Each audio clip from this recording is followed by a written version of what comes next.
Ladies and gentlemen, welcome back. Today I am here with third year poli-sci student and up and coming DJ, Daniel Starr. Thank you for coming on the podcast. Thank you for having me, man. I'm a DJ outside of school. Kind of just been popping off on Queen Street as of right now, and I'm slowly making the transition towards like playing gigs around King Street as well. After you get booked a few times at the same venue, it'll be easier for you to come back. You have to be like constantly reaching out to new people. Booking managers don't get back to you. You have a lot of people saying, I'll let you know maybe, or oh, let me just check my schedule, and you kind of just have to be annoying. I don't really like to take no for an answer. As of right now, it's kind of like a trend to be a DJ. If you do want to make like these connections and get more work, like you do have to go outside. An email is not going to do it. A DM's not going to just like do it, you know? Sometimes you have to build those connections in real life at the end of the day. There is like infidelity that happens within like nightclubs. I'm not going to sugarcoat it. Getting shots poured from another person's mouth isn't exactly like relationship friendly. What ends up happening is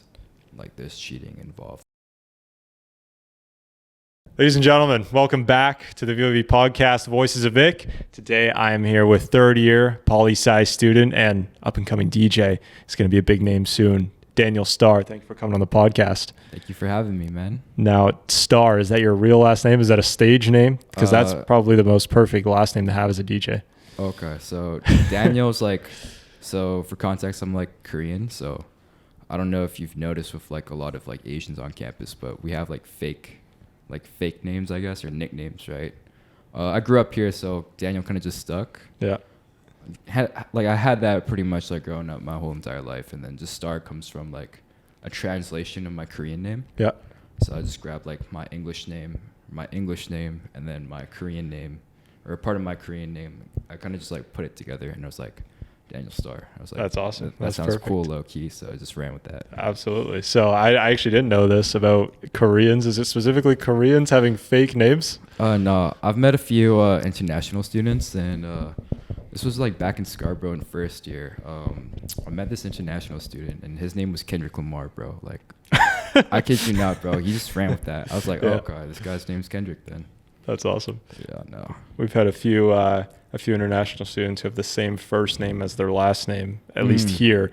But back from wherever they're from, it's like the way it works is a little bit different. Names across cultures don't exactly work like they do here with first name and then last name. But that's something interesting. Anyways, thanks for coming on the podcast. No, thank you for having me once again, man. Tell us a bit about yourself. What do people need to know about Daniel Starr? Obviously, you're a poli-sci student, but you do some stuff on the side, bigger than education, or perhaps bigger than U of T even. I wouldn't say like bigger than U of T, but I'm a DJ outside of school. It's kind of just been popping off on Queen Street as of right now, and I'm slowly making the transition towards like playing gigs around King Street as well. And then like maybe like hopefully down the line, like I pop to places like in Montreal, New York. And then I'm originally from like Vancouver, so kind of want to do a few shows out there like eventually. That's awesome. What started this interest in DJing? Where did the story begin? If you have to walk us through from your I think you said back in, was it, I guess 2022 it would have been that you got yourself started? Yeah, correct. Back in my first year. So I was just in like a parking lot with my homies, right? We were just at a McDonald's like late at night. It was like me and three other homies. We were just in a whip, and I was in the passenger seat, and I had the aux, right?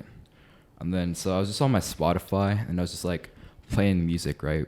But the way that I would sequence the music, I'd play like a song for like a minute 30, and then press the next song right away. And then my homies would be like, yo, like the sequencing is actually kind of crazy, right? So I did that for like an hour straight, and they're like, yo, like you should try DJing, right? And then one of my homies over there, like she was a music major, and she was like, yo, the school rents out turntables, so you should go try and check it out. I picked up like turntables the next day.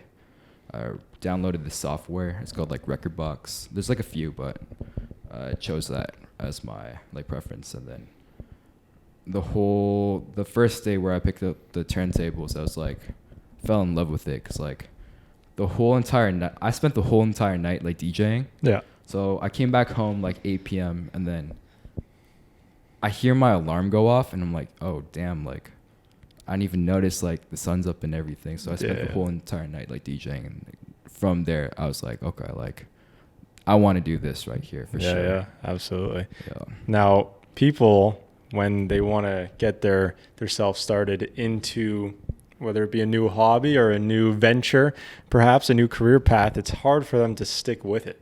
For you, it seems like DJing came naturally, or it seemed like it's something that you were already interested in. It was maybe something you were born with. Do you think that there has to be, an ingrained interest? Were you, kind of bored by DJing at any point throughout these last 2.5 years? How do you explain that? I wouldn't really say it came like naturally. I mean, the only thing that was like, I guess somewhat kind of natural was like, so my initials are like DJ. So my real last name is Jang. Yeah. So Daniel Jang, like the initials are like DJ, right? So back in like elementary, middle school, some of my friends would be like, "Yo, DJ, what's up?" Like, I would just think that's funny. Now to think about like back then and have like friends call me that, it's kind of funny. But yeah, no, I guess that would be some kind of reference point where maybe when I was younger, I thought like, oh, being a DJ would be low-key kind of cool. So there is that. Absolutely. Yeah. Now, throughout the last 2.5 years, I'm wondering, because it's not easy to stick with things, at least for a lot of people. They have to kind of stay consistent. Consistency is crucial no matter what you're doing. So for DJing, has there ever been a point where you've kind of maybe lost touch with it or fallen out of love with it, or have you been good and able to kind of keep with it these last 2.5 years?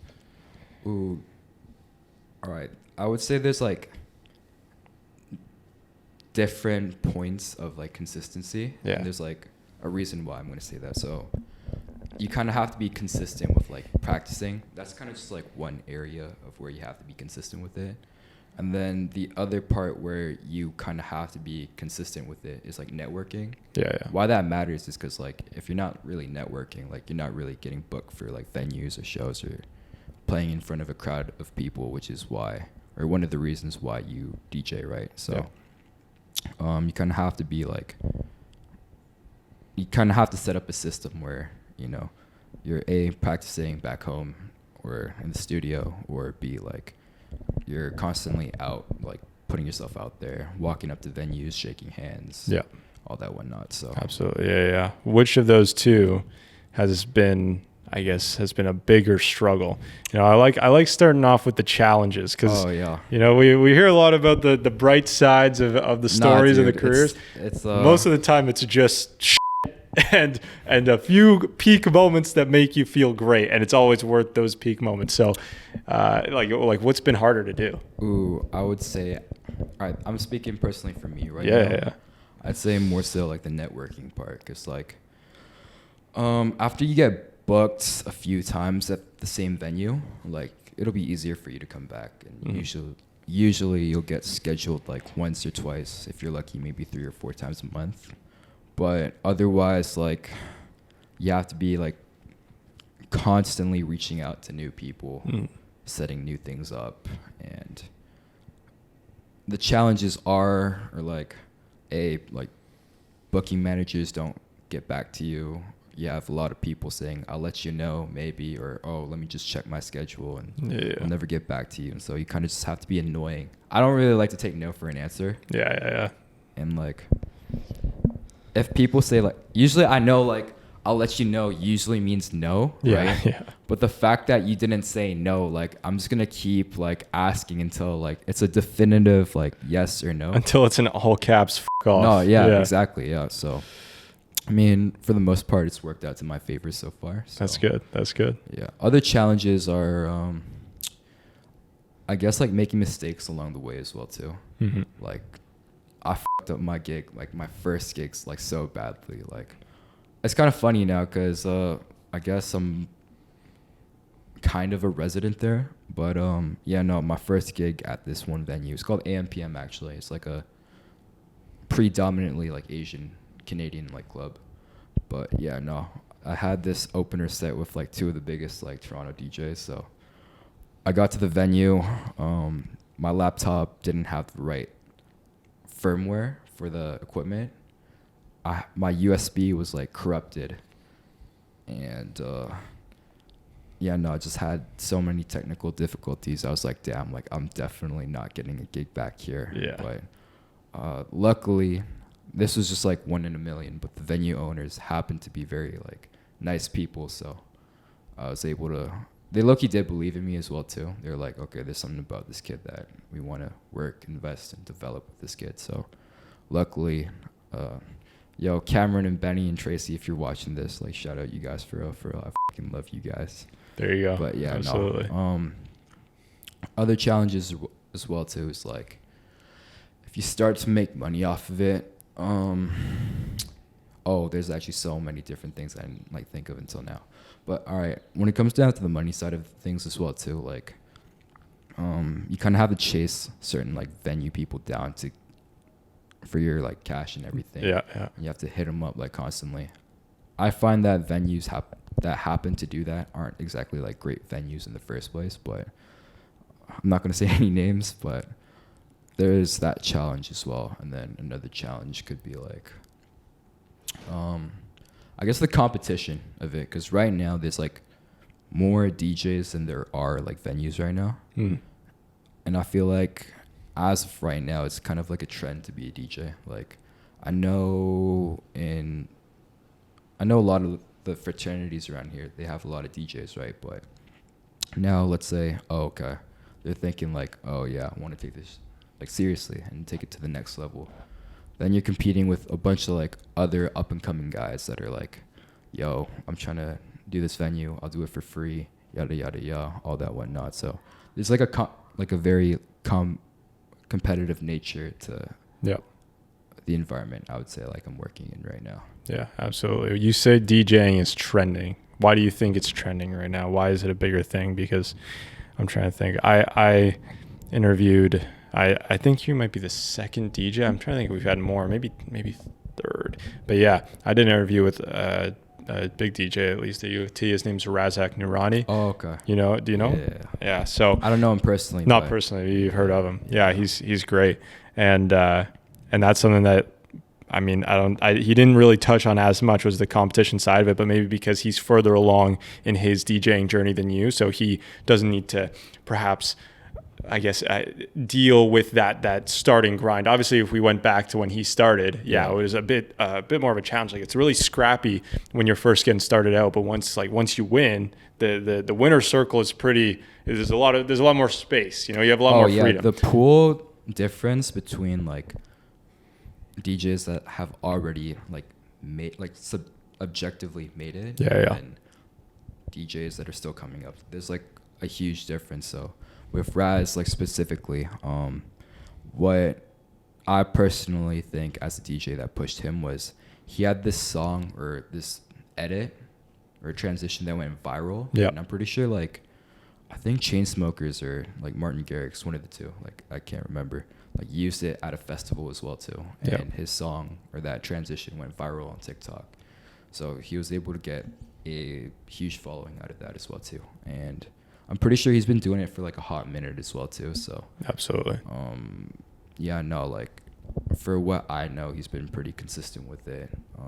He knows, or he's been through that process already of going through the highs and lows and just figuring things out along the way. Yeah. In all honesty, like a lot of this stuff is like just figuring things out along the way. 100%. Yeah. People that feel like they need to know everything before getting started, they're the ones that never get anywhere, right? It's analysis paralysis. It's like you learn by doing. At least that's what I've found. You procrastinate too much if you're going to wait for the perfect time, because there never really is that. Like, even with this podcast, we're over 100 episodes in at this point, and it's still not perfect. Like, there's still like little things that you got to tweak and you got to pay attention to, and whether it's the interviewing aspect, the editing, the posting, like the actual branding of the podcast, there's all sorts of little like things that you just need to always be tweaking. So learn by doing. Anyone that wants to get started, whether it's in DJing, podcasting, start right away. You're going to be and if it's not worth doing poorly, it's not worth doing at all. You have to get your feet started, or you get your feet wet in whatever industry you're interested in. So that's huge. But yeah, I want to hear more about you in the come up stage, about a DJ in the come up stage, because once again, we talked a lot with Razak. It was a great episode, but you're in it. You're in the mix. And I'm hoping that maybe a few years down the line, we can do a part 2, and we're going to be talking about Daniel Starr,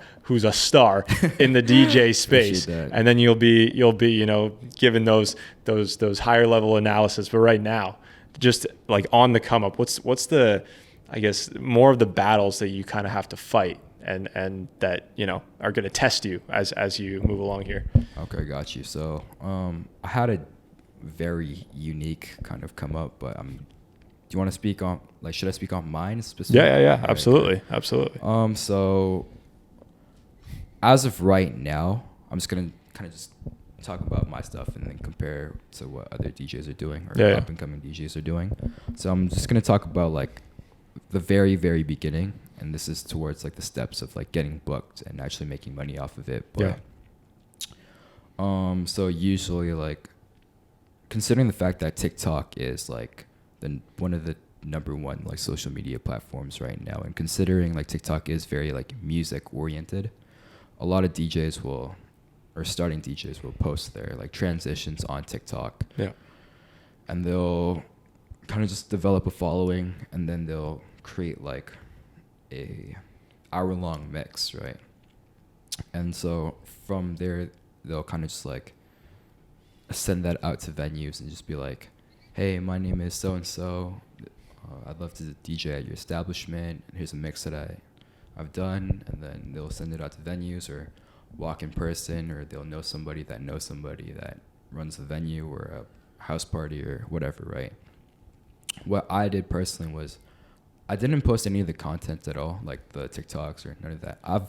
That's something that I'm starting to do as of like right now, because I realized how important that is. But how I kind of just went about things was I created like an hour-long mix first, and then I just kind of had this like email, and I kind of just like copy and pasted it to like every next venue that I could think of, and then I'd post my social media, my phone number, contact, all that whatnot, and then the mix in my email, and I'd kind of just like send it around to venues. Yeah. And then I'd kind of just like walk up to venues and kind of just be like, hey, my name is Daniel Starr, like I'm an up and coming DJ. I'd like to DJ at your establishment sometime. And then low key, I kind of like lied about the venues that I've like done. And I was like, yo, I've done here, here, and here. Like, I'd love to DJ at your like establishment. And then it actually kind of worked. I'm not even gonna cap. Like, here you go. I actually like faked it until I made it. Yeah. And it worked. So I mean, if you guys want to use that, like, it worked for me. So I'd recommend doing that. Yeah. That's huge. So man, that's awesome. As a student, you're in political science. Yeah. Is it tough to manage trying to chase your dreams, because DJing and political science aren't exactly related? So is DJing, I'm assuming if you want to, DJ as a career, do you ever find it difficult to kind of balance your dream with your responsibility or your obligation, which would be school?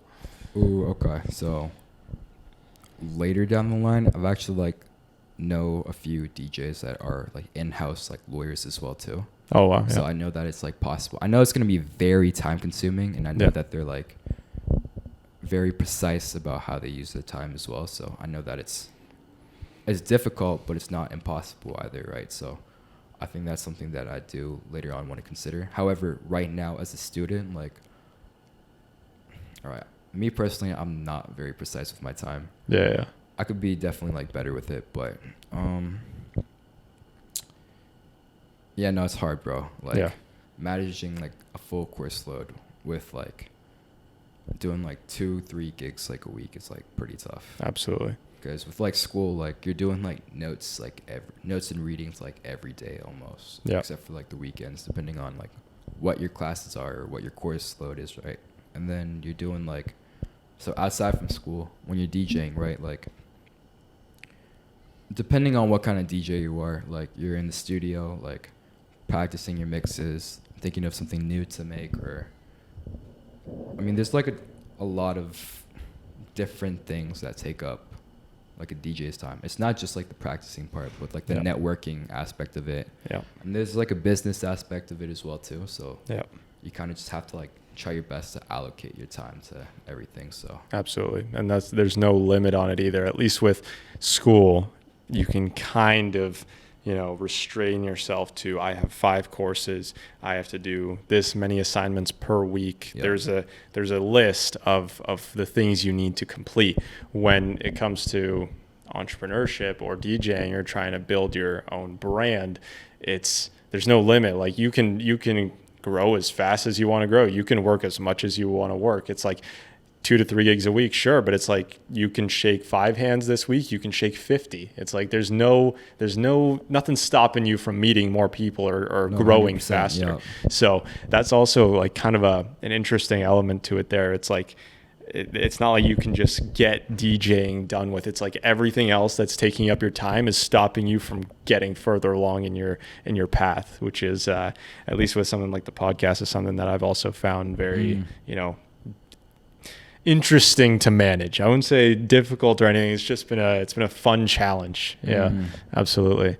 So you're in poli science, but you want to be a lawyer going into law school. Is that the long-term plan? Yeah, that is like the long-term plan. So eventually, like in a perfect world, like I'd like to be a lawyer within like entertainment law. Yeah. And that's kind of always been a dream of mine. Like I come from an Asian background, right? Yeah, so yeah. It's like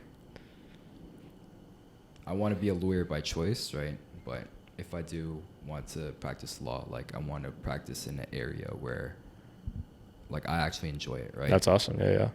And so I was kind of just thinking to myself, like, all right, so if I want to choose this road and kind of go down this route, like, how can I make it so that I can, to me, like DJing to being a DJ and then translating that to being a lawyer kind of makes sense to me personally, because like what I find similar with like DJing and for what I know for a lawyer to be doing is they do a lot of background work more than they are actually kind of performing, if that makes any sense. Yeah. So that's kind of just my take on it. Break that down. People are going to hear lawyer DJ. What the hell is this guy talking about? Oh, yeah. So some of the similarities that I kind of see between lawyers and DJs is that, well, if you want to have business, right?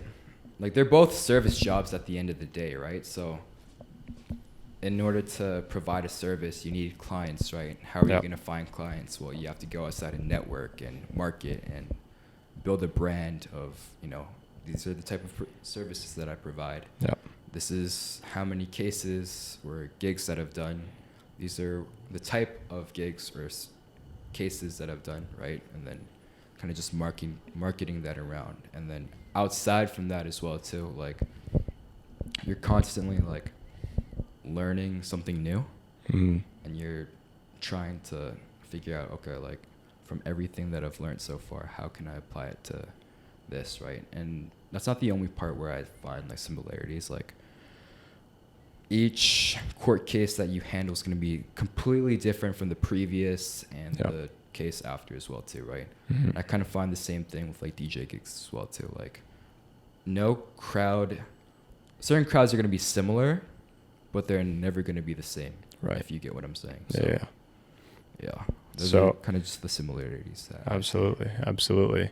How has your experience been at the DJ board with Nightlife in Toronto? Because most of your gigs obviously have been in Toronto. And is it typically students that you're doing gigs for? Is it just young adults in general? Like what do you think about the Toronto nightlife scene? That's a very broad question. I can definitely go different like routes with this, but all right, starting with like age demographic, like I DJ for both like younger like university crowds and then sometimes more like mature like crowds as well too. Regardless of where I go to, it's like pretty diverse, like ethnically I'd say. Speaking on nightlife, I'd say it's like it is a pretty like superficial business. Interesting. Yeah. In what way?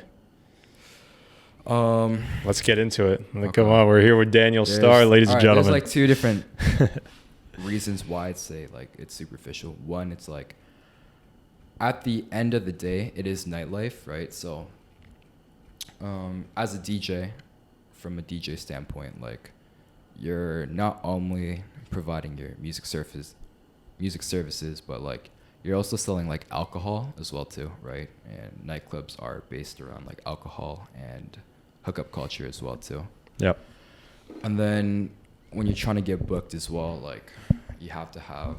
I've been rejected from a few venues because I don't have a big social media following. Right.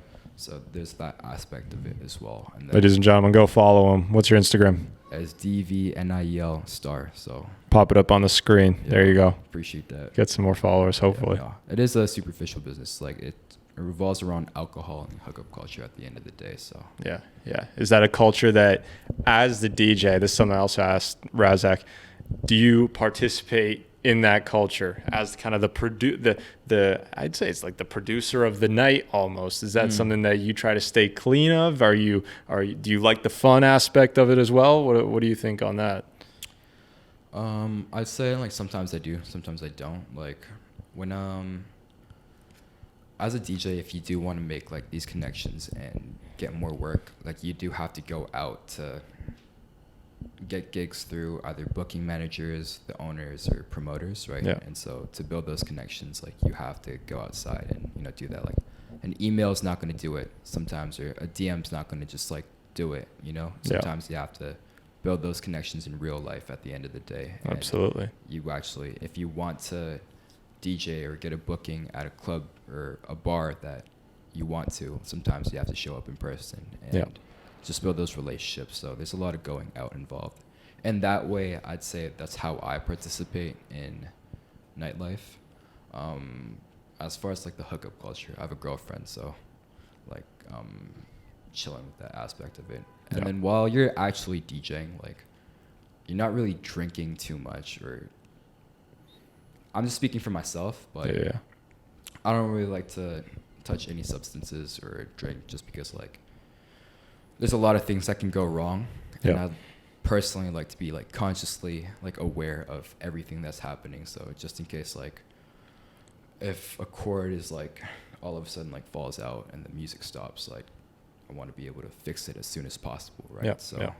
Or like let's say I just get like a text from a friend and like he's yakking in the washroom, like I want to be able to, after my set, like be able to send somebody or go there myself personally to be able to help him or her. So that's kind of just the way that I like to go about things. It's also kind of like unprofessional as well too, because it is a job at the end of the day. Absolutely. So Absolutely. I hear you. So yeah, that's interesting. I'm trying to think of if, once again, I don't know exactly how many gigs you've had. I don't even know if you know that, but has there ever been like times where you're running a show and stuff like just crazy stuff happens in the club? Is there anything that, because I feel for me, I have very little experience with nightlife, with the party scene. I went to one, if you want to call it wasn't a frat, but it was basically like a frat party in my first year, and turned me off for my entire university experience. I'm not interested in that scene at all, unfortunately. Mm-hmm. I know awesome, fun people who like going out, who like partying. Yep. That's great. For me, I went to one and it was complete trash. So I've steered clear from there. But for you, I don't know if, hopefully your experience is better where you can go out to a party and be like, this is fun. Or is there ever times where you're like, this chick just got the shit kicked out of her and now her boyfriend is fighting this other guy? Like, what is there anything there that turns you off or that makes you want to, be more involved in that scene? I will say there is a good amount of, not a good amount, but like I don't want to say small percentage, but there is like infidelity that happens within like nightclubs. I'm not going to sugarcoat it. Like, for sure. Yeah, I'm not going to lie, bro. Yeah, coming from a DJ, bro, and not just as a DJ, but kind of half and half as a promoter as well. Like, it does require a lot of trust. Yeah. and depending on who your partner is, like, hopefully you trust the right person. You know what I mean? 100%. Yeah. We are back, ladies and gentlemen. Thunder going wild in the background. Maybe you heard that. I don't know. It's a pretty nice scene. But back from a short break with Daniel Starr. We were just talking about cheating in the club, and then we took a pause to leave you on a cliffhanger. Yeah. But I got a question for you. I'm curious. You're a DJ. Yeah. You say there's infidelity. Yeah. Who cheats more, guys or girls? I think how it's done is different, so it's kind of hard to compare. Yep. The reason why, so I'm going to start off with, I do have a more conservative like approach to life. So how I kind of view it is, guys are the ones that are chasing, and then girls are the ones kind of just being chased, right? So yep. And with that being said, like, even if there isn't like what you consider like typical cheating, right? Like, there's a lot of like micro cheating, if you've ever heard of it. Like, micro cheating. What's micro cheating? I feel like different couples have different understandings of what this might mean, but to you, for guys, it's kind of just like making a borderline approach to another lady with the intent of grabbing her attention and making some sort of advance, but not really. Like, it's kind of like a gray area, if you get what I'm saying. That's why I say it's like a lot of borderline cheating. Yeah. And then with girls, like, I can't speak on, I don't know what their relationship dynamics are like, but I'm sure like getting shots poured from another person's mouth isn't exactly like a relationship friendly thing to do. So yeah. I would like, man, I'm so far past that. Like, I got some pretty, I don't want to say intense, but like you went as far as saying like getting shots poured down their mouths from, what is it, like a guy's pouring shots down there. Yeah. That's insane to me. Like, that's not even close to gray area. So like, even like my girlfriend doesn't go to the club. No, yeah.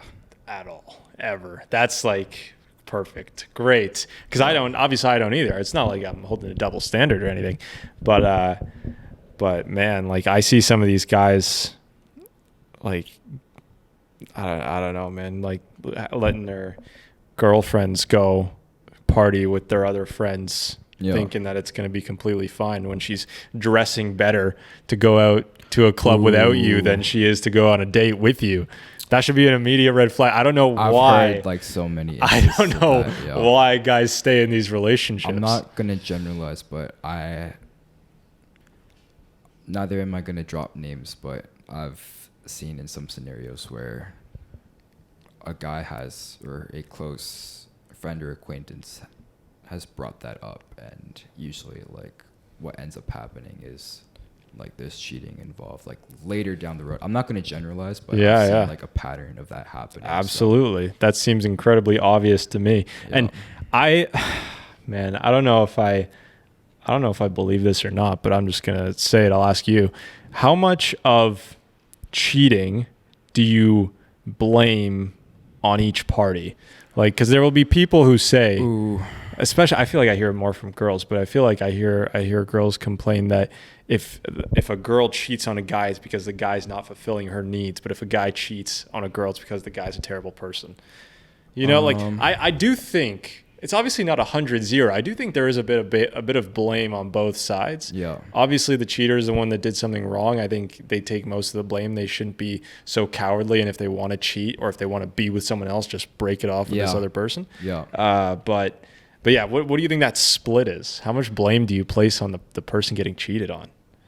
I think there's some technicalities, but I think, let's say in the scenario that the guy approaches the girl knowing that she has a boyfriend, I think in that scenario the guy does have a significant amount of fault for making that move in the first place, knowing that the lady has a boyfriend. But at the same time too, it's up to the lady to decide like yes or no, right? Yeah. I'd say it's like 50-50. Then again, like a lot of cheating scenarios happen to be like different, right? So it depends on like who's advancing and who's accepting, but regardless of the fact that, you know, it's from the way that I see it, it's the person advancing and accepting that usually takes like the 50-50 split. Yeah.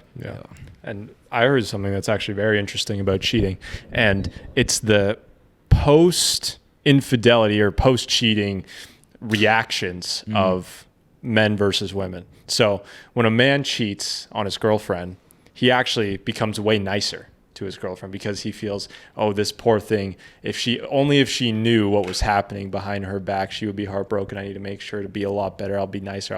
I'll take her out on more dates. I'll buy her flowers because she's just such a precious thing. The opposite happens with girls. When a girl cheats on her boyfriend and he doesn't find out, she starts getting like angry and mean and like starts being like awful towards him because she thinks this guy's a dumbass.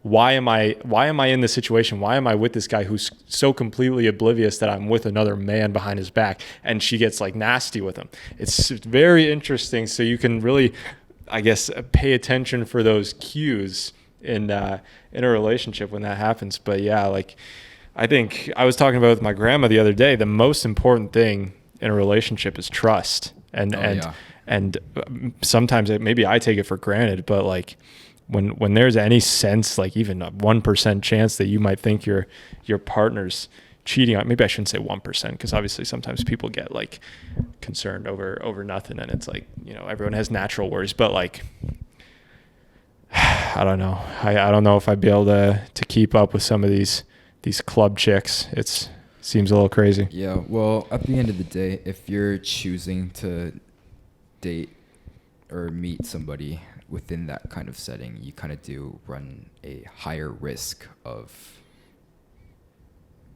being cheated on, I guess. Absolutely. At the end of the day, like finding somebody within that like environment where hooking up is like promoted, right? So 100%. Yeah, like finding somebody at the library versus at the club is like two very different like environments, right? Like it takes a certain type of person to go to the club, the gym, or a library, right? So it's true. Yeah, it makes a lot of sense. You, I guess that you're gonna find what, you know, that environment is conducive to inviting. You know, it's set up in a way where, like you said, hookup culture, drinks, but a lot of, like, when you think about it, a lot of couples' entire relationship is actually based on that as well, just kind of hooking up and getting drunk together. So obviously, like, why would you not expect them to want to do that more at this place where that happens, and they just might accidentally find someone else who's also interested in the same thing? Yeah, I don't know, man. I try to not like blame or speak negatively. I just know for me, it's like I'm not even near this mind space. I think it's bad for people's mental health. There goes me. I don't even care to talk all that much about mental health. I think the term is actually kind of a soft term. Anytime I hear it used, it's like people that are like, sure, they're concerned about mental health, but maybe they're not concerned about mental strength. This is something that it's like, man, this can't be good for you. I don't know. Ooh, I think when it comes to mental health and mental strength, I think that acknowledging like things and topics like depression and suicide is important, but I think practicing mental health comes from like putting yourself in environments where you're uncomfortable, yet like you still kind of show up for yourself, if that makes any sense. Absolutely. Yeah.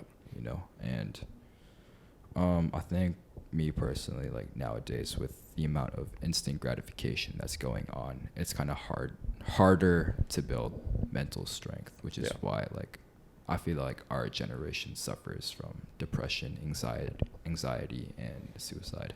Yeah. I guess that's a good point. It is a lack of mental strength, because you're never going to be able to completely neutralize the environment. I feel like this is the mistake that a lot of people tend to make, is that to feel better, they try to I guess put at bay or ignore or eradicate any potential for threat or risk, because by basically not wanting to encounter with the unknown, with new things. Yeah. But you're never going to be able to completely, get rid of new stuff. Like the future is unknown. Like there's new shit coming at you all the time as we live life. So the only way to really, fortify yourself against that is by building yourself up, not try to make everything else kind of neutralize is the only word that I can think of. But yeah, I think that's a big problem.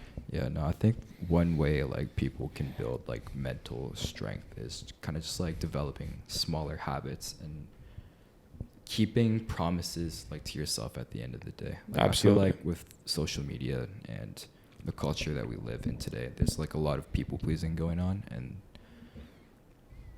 I think, How so? I think considering like we're growing up with the age of people growing up with like social media, a lot of people kind of,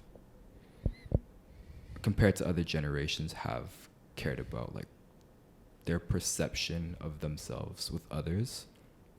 And I do believe that social media has a big, strong tie or correlation with that, right? So,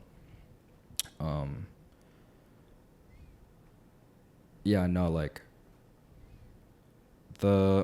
I forget where I saw this, but like the like on Facebook when it first started, like I remember like the inventor said like something about like, oh, I wish I'd never invented this, because it had like the amount of likes that you get on social media has caused certain adolescents to feel like lower self-esteems, Yeah. So That's very interesting. It's it's a tough balance to make, because I don't know. That's another thing that you consider, like how much weight should we actually put on our sense of perception. How others perceive us. How much should we care about how others perceive us? I don't know if it's 0%, because I feel like if it's 0%, then you're not going to put in any effort into your appearance. You're not going to wear deodorant. You don't care about, other people perceiving that you smell like ass. Yeah. So you're not going to care about yourself at all. I think that there's a little bit of consideration we should make about how others see us, but maybe you don't need to consider it if you hold yourself to a high enough standard. Is that a way around it? If you think that I am someone who doesn't smell like ass, I am someone who dresses well, I'm someone who strives, I'm going to go out there, I'm going to meet, promoters, I'm going to get gigs. Mm-hmm. That's now you Daniel Starr versus Daniel Starr. It's like I'm against myself here. I'm not worried about my friends' expectations. I think just like having the mentality of I preach this, but I do struggle with it, but just trying to compare yourself to who you were yesterday is probably like the best way to go about things, in my opinion. Yeah. Just because like everybody has different factors and situations that have shaped that individual to be who they are today, right? Mm-hmm. Like it's going to be different and unique for every individual, right? Like I think just trying to strive to be the best version of yourself and for yourself, and kind of just competing with yourself is like the best way to go about things, in my opinion. Mm-hmm. Yeah. You talked about how, I guess, a huge key or maybe a cornerstone to building mental strength is being able to keep promises to yourself. Yeah. I think that's also very crucial, because you need to shrink the gap between what you do versus what you tell yourself you're going to do. Yeah. A lot of people, I heard Tony Robbins talking about this actually. And he was saying how I don't argue with myself. I don't debate with myself. I don't challenge myself, in the sense that if I say I'm going to do something, there's no time gap between when when I have that thought, when I have that belief, and when action occurs. As soon as I tell myself something's going to happen, it happens. And that's something that I think is incredibly difficult to develop, but I think it's the key to unlocking whatever, potential reward you want from life. I was recently in a meeting with a few other like content creators, like not too long ago, like about like 3 weeks ago, but they said like the thing that separates the 1% versus like the 99% of people is showing up for yourself is one thing, but just keeping that consistency and that consistency of the planning and execution like has to be short, if that makes any sense. Yeah, absolutely. Yeah, like if you look at people like Michael Jordan, for example, right? He's one of the greatest basketball players of all time. Like, not only did he practice like every single day, but whatever he decided to do, like the timing between his planning and execution was like almost immediate, right? So that's something that for sure that separates like the 1% of people versus like the 99% of people as well. Yep, 100%. I completely agree. There's something I heard from Patrick Bet-David. You know Patrick Bet-David? Have you heard of him? He's an American businessman, media guy, and he's great. He's super inspirational. But he was on a podcast, and he was talking about the danger of lazy, ambitious people.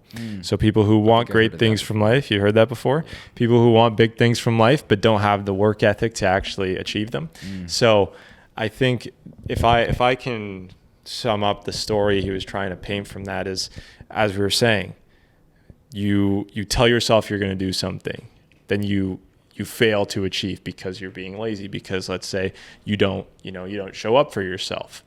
Now, if that happens enough times, I think you're going to lose hope. Think about it. If you tell yourself for 10 years that you're going to do things and you're going to push yourself and you're going to achieve this result, you're going to get these gigs, you're going to start this podcast, whatever it is that you tell yourself you're going to do, and you keep failing yourself, nobody's expecting this from you. You're putting the expectation on yourself. You set a target and you keep missing your own targets. I think there's going to come a time where you're just like, I can't achieve anything I set my mind to, because look at this. I have a stack of proof. I have 10 years of history that shows that I am incapable of what I want to achieve. This actually kind of reminds me of a segment that I read it like way back in high school, but it's a book called Atomic Habits. But the small habits like promises that you keep to yourself really like compound over time. And from there, like if you show up for yourself for the small kind of things, then you can show up for the bigger type of things as well too. Because at the end of the day, the bigger things that you want to accomplish are made up of all the smaller things that you do for yourself as well too. Absolutely. Yeah. And that's what I was actually going off of that book to make that point, because the author, James Clear, he compares these small habits to votes to a new identity. So let's say right now I have the identity of being lazy. Exactly. Right. I have the identity right now that I'm lazy and I can't work hard. Today, I'm going to do a podcast with Daniel Starr. Then once he leaves, I'm going to take the footage. I'm going to put it on my computer. I'm going to start editing the same day that we record, just so I can have it ready for when it gets out. After that, I'm going to study my stats, my stat 304 final. I tell myself I'm going to do all these things. Now I have the recording, the editing, the studying as each votes to my new identity. Now I have some proof that I'm not a lazy motherfucker, and I actually do what I tell myself I'm going to do. So you make that shift, and over time that can be a fantastic way to kind of improve yourself.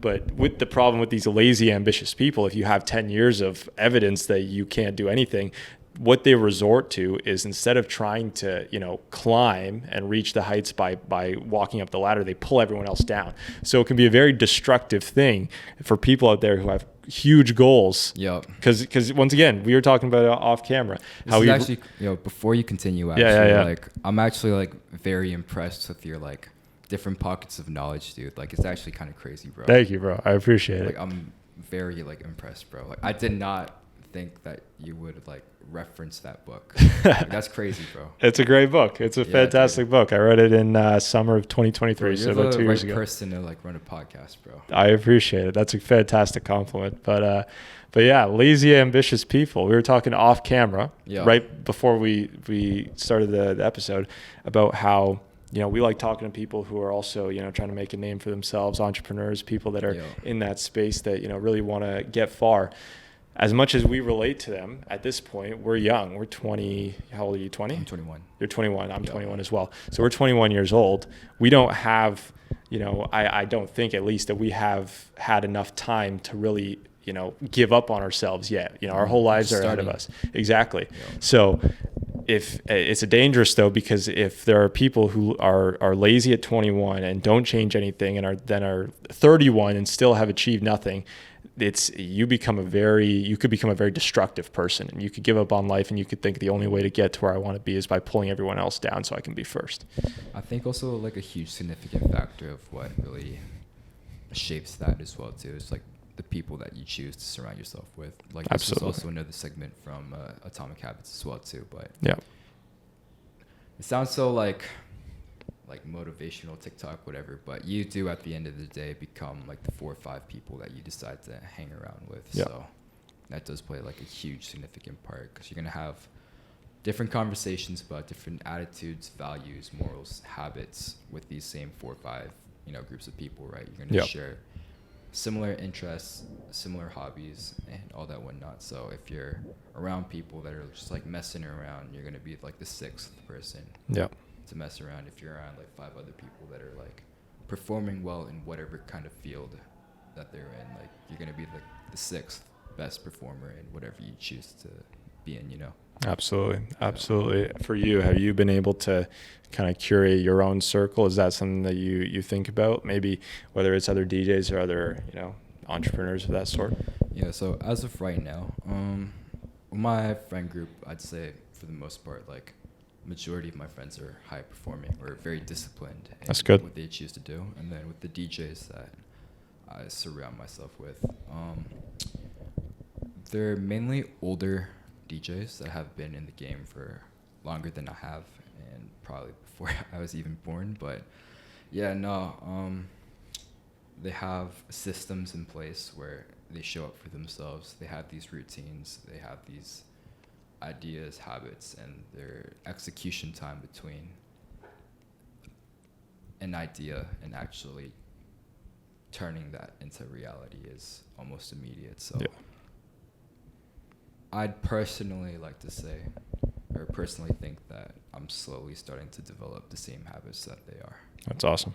Yeah. That's awesome. Well, I'm not gonna lie, I steal a lot of my DJ from like these like 5-6 mentors. So fantastic. Well, that's kind of that's how new music starts. You know, you take one thing from this person, one thing from that person, another thing from that, maybe a bit of your own flair, and then it's a whole new song that no one's heard to, or a whole new remix. Dude. Like I'm not even gonna like cap like a lot of the transitions that I make are like stolen from a lot of my favorite DJs around the city, or favorite DJs like online. And it becomes just like a mix of whatever I think sounds like pretty good, and then stuff that I enjoy, and then stuff that I've enjoyed from other DJs that have worked as well too. So who do you consider some of your top inspirations, or like artists who've kind of influenced your own style a bit?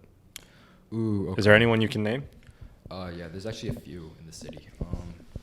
They're actually all, luckily, my mentors, actually. So there's this one DJ. He isn't my mentor, but I see him around from time to time. His name is DCR Milda. Like, he's killing the scene right now. He's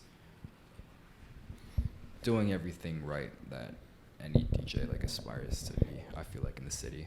Mm-hmm. And then there's this older guy named Mike Rock. Like, he's absolutely killing everything right now as well too.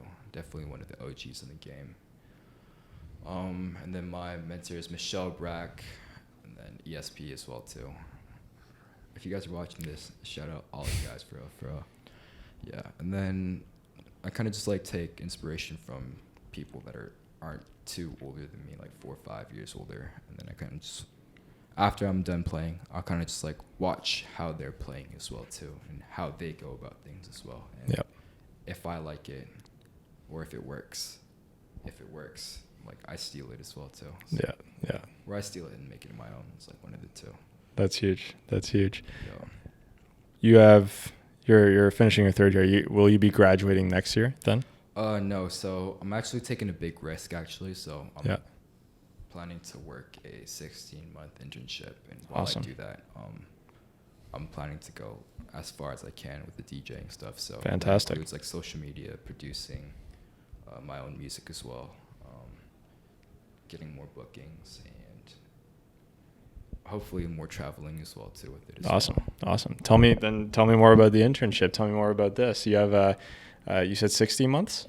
Yeah. So there's 2 that have been set up. One's at this like smaller law firm, and then this other one's at this small marketing firm as well too. And I passed the first interview for one of them, and then second for the other one, but I have to still hear back. So if it all goes to waste, then, or if I don't end up getting the jobs, I'm probably just gonna work at a cafe or something. But with this DJing stuff, like if you stop your progression and you restart, like it's very hard to like restart and get back on your feet. It's kind of like going to the gym and then all of a sudden like you stop going, and then like you can't bench the same weight or all that whatnot, right? So the fact that I have like a good decent buzz around the industry right now is pretty good for me. If I were to cut back to Vancouver for the summer, like I'd be starting from scratch again, and that's not like a risk that I'm willing to take right now. So absolutely. So I mean, you say you're taking a big risk by doing the gap year, I guess, for DJing, but it would be a big risk to kind of step away from it and to kind of let that momentum slide off. That's a tough thing to kind of manage. I'm also like financially like independent, so like I'm funding school all by myself. So really, that's huge. So like I kind of do. I'm not gonna lie, the DJing money's been pretty good recently, but I want to be able to stack bread and just be able to study without. When I return for studying, I just want to be able to study without worrying about any like finances or financial matters. So that's huge. I typically, this is like a childhood lesson 1 of life. This is my dad who would always tell me, you never talk to people about money and politics. These are the 2 things. Sometimes people say money, politics, and sex. Those are the 3 off-limit topics. But I don't know. I'm not to ask you personally, but I think the audience would be interested. How much does a DJ gig pay in Toronto? If you're booked up for 3 days and you're playing the entire nights all 3 days, you could probably make your rent. That's huge. That's huge. But then again, don't do it for the money. Do it because you actually love doing it. Do it for the love. Easier to compete when you actually, like what you're doing, because it's effortless. It's kind of not effortless, but you know what I mean. It doesn't come with that. You don't mind like doing hard and like mundane stuff, right? Exactly. If you're just doing it strictly for the money, like you're not going to be in it for long. This has been an awesome episode so far. We have a little bit of time left. I want to leave you some space. If you have any final thoughts, anything we haven't touched on or covered that you want to bring up, that you want to share with the audience here before we sign out. Okay. I think that I have somewhat of an idea of the demographic that are like watching your podcast, but I'm sure most people watching this podcast usually has some dreams or aspirations. Like at first, like regardless of what your dreams or aspirations may be, you're gonna feel like weak, embarrassed, and it's gonna feel embarrassing in the beginning. Like I think that's like the barrier of entry for anything that you want to do. And let's say you do make progress, like there's gonna be a certain period of time where you don't really feel like you're progressing at all. Same thing with like the gym analogy. Like when you're first going to the gym, like you're gonna get pretty big quickly. You're gonna throw on some muscle, and then all of a sudden, like you're gonna stop, right? Like I think for a certain period of time, just being consistent in that phase where nothing seems to be going your way is pretty crucial, because that's how I feel like I'm breaking out of that stage right now. Like, I'm getting way more bookings than I did like a few months ago. So just being consistent and showing up for yourself because you love what you do, and just making that promise to yourself is pretty important. I think that'll probably take you places. So, ladies and gentlemen, that's Daniel Starr. Now, his message was a little bit, nicer. What I'll add, just to say that, is start now. You're young. Just start now. Start right now, because you think it's cringe when you're 20 to try to make a name for yourself. Wait 15 years and see how cringe it might be if you want to do something then. You're going to feel way more trapped. The world is your oyster, but not for long. Get on it. Daniel Starr, thank you for doing this, man. Thank you for having me, man. Appreciate you. Appreciate it. Absolutely. Thank you. This was a great episode. Great interview. Like the podcast. Share it with your friends who are in the music space. You might see this guy at a show coming up soon. That's another interesting thing. Any guest that I've had on this podcast, because people sometimes ask to promote stuff on the story and on the podcast account, and I'm a little bit hesitant if I don't know who these people are. It's like, what do you want from me?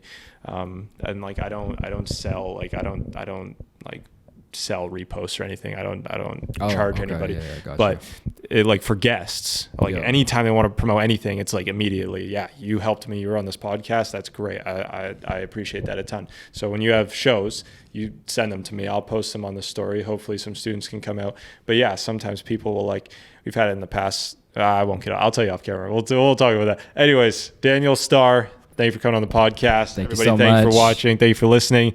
You can follow us on Instagram at Voices of Vic, and we will see you next Sunday. Peace out.